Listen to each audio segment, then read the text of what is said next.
This album's actually, like, too good.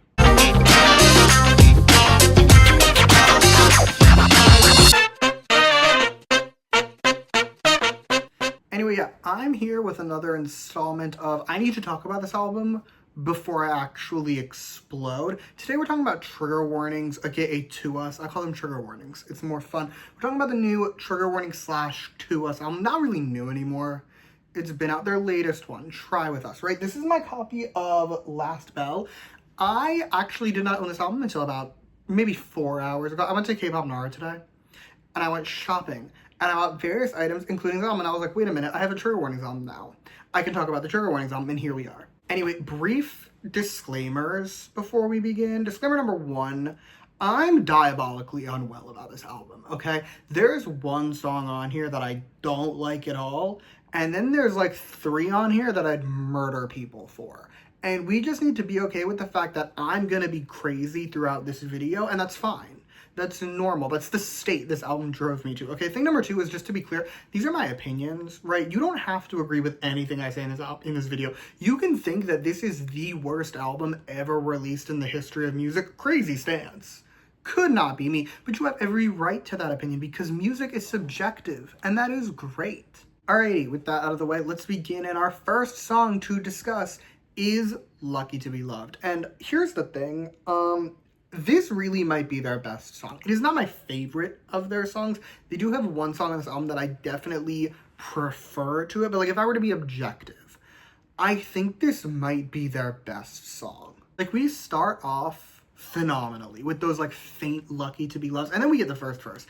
And the first verse is the perfect start to the song. Like it gets me so hyped to keep going. And the second verse is just as good, mind you. I adore these verses so much. Then there's the pre-chorus. Dare I say the best part of the song? We can get to it. But like, I think this is my favorite part of the song. Let's go with that. It's my favorite part of the song. The way the beat just like slightly picks up and the way it flows into the chorus, it's masterful. And speaking of the chorus itself is excellent. As a canonical hater of overly repetitive choruses, of choruses that use the same like 1 to 3 words just on loop the entire time, this one should make me mad. This one should drive me crazy. This chorus is essentially one line, and every other second of it is the words "lucky to be loved by you." It should make me hate it, and I love it. And that's because of the music. I don't know who composed the song. I didn't look. They did the best thing they've ever done in their lives. I don't know what else they've composed, but like there's a 98% chance this is their best work. The music in the song is incredible throughout, especially in the chorus. Like it saves the chorus. It saves the chorus I should despise and yet I love. In short, I love this song. I love this song so bad. For a frame of reference to how much I love this song, this is my 3rd most streamed song of 2025 so far. This is my most streamed song off this album, and there are 2 factors in that. One is just a really fucking good song. Like, this is, I stand by, their strongest release. However, more importantly, I feel like this one's more of an earworm. The one we'll get to later on that is my favorite on this album. I'm going to tell you what it is when we get there.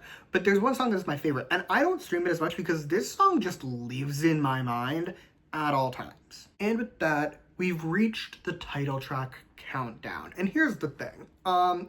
In mainly my history ofs, actually, I've referenced and discussed groups that have very similar sounding titles, that essentially have the same title over and over again. And I've said in those videos that by the time we reach like the 3rd time they do it, it starts to get a little tiresome and a little boring.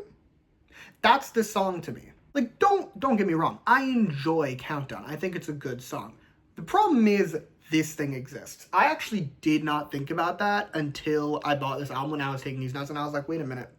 Last Festival is their best song. Like, is their best title, to be clear. And I think I just kind of tricked myself into thinking we were going to get a sonic shift, and then we didn't. Like, this song is, for lack of a better term, classic trigger warnings title sound, right? Like when you think of a classic sound from them, you're gonna think of their first 2 singles, and their first 2 singles sound like Countdown. And thankfully it's a sound I like. Like the first verse is great, the second verse is fine, the chorus is good, the music is fun. It's a good song. I like the song.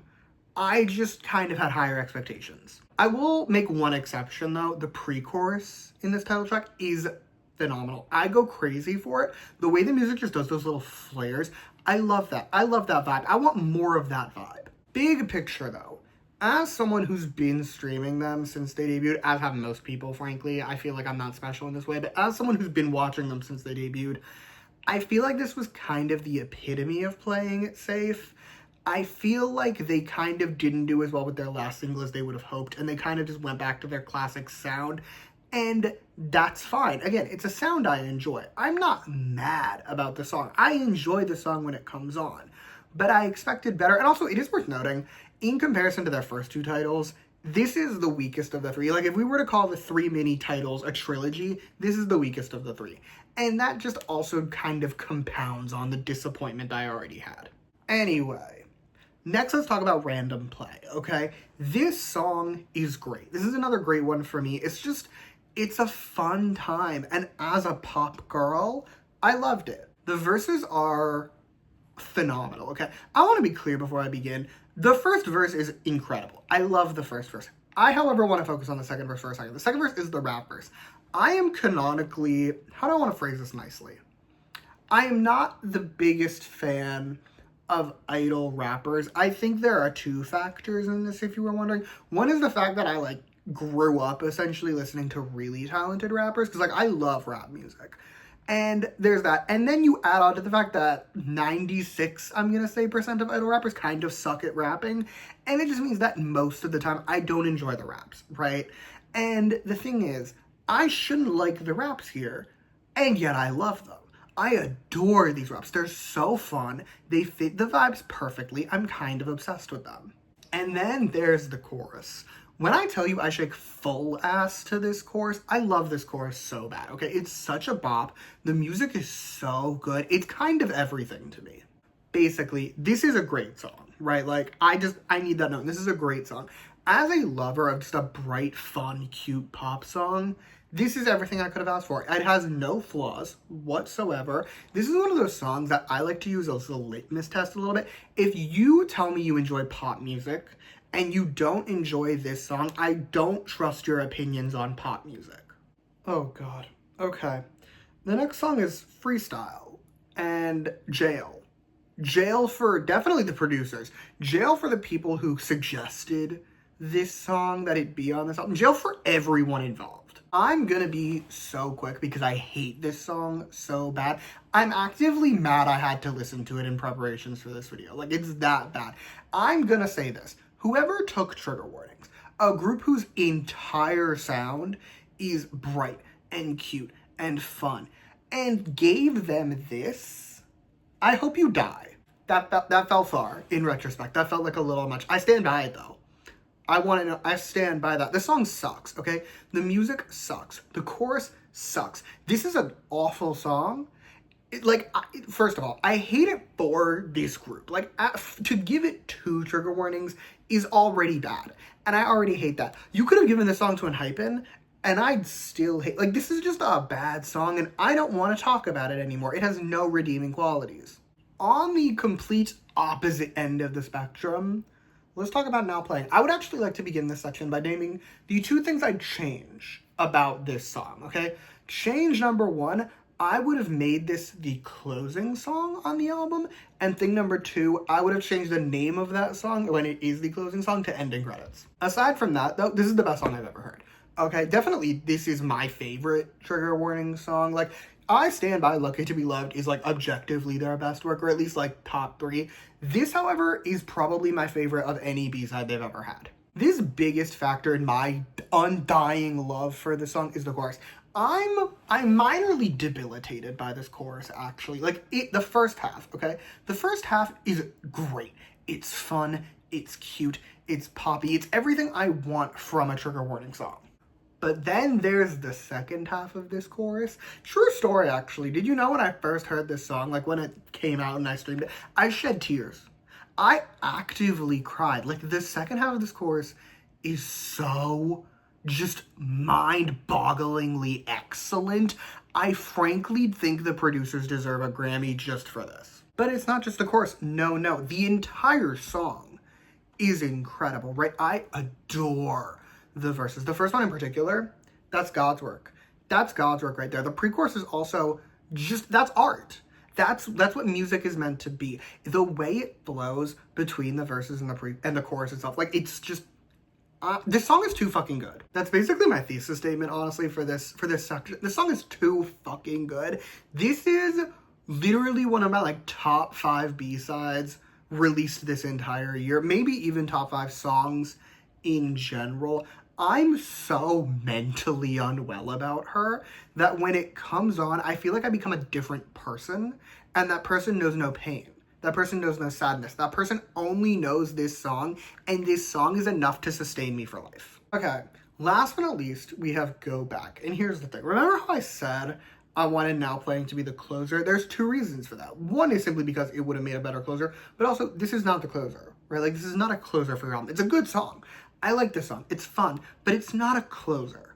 I will also say this is one of my lesser B-sides. This is one of the ones that's not in the Apple Music, for example. It's not that I don't enjoy it. I do. Like, when I sit down and I listen to the album, I enjoy the song. I don't skip it like I do with a certain other unnamed release. But, like, this song, I think it's the chorus. That's my theory. I think it's the music and the chorus. It kind of has, like, early 17 energy, but a 2025 version. That's it. I don't mind it. Again, like, I enjoy this song when I listen to it. It's a song that I never seek out, mind you. Like, I would never go into my Apple Music and be like, I want to listen to Go Back by Trigger Warnings. That's what I want to listen to today. No. However, I do stream this album. Like, when I go to this album, I just put on the whole thing, other than one song.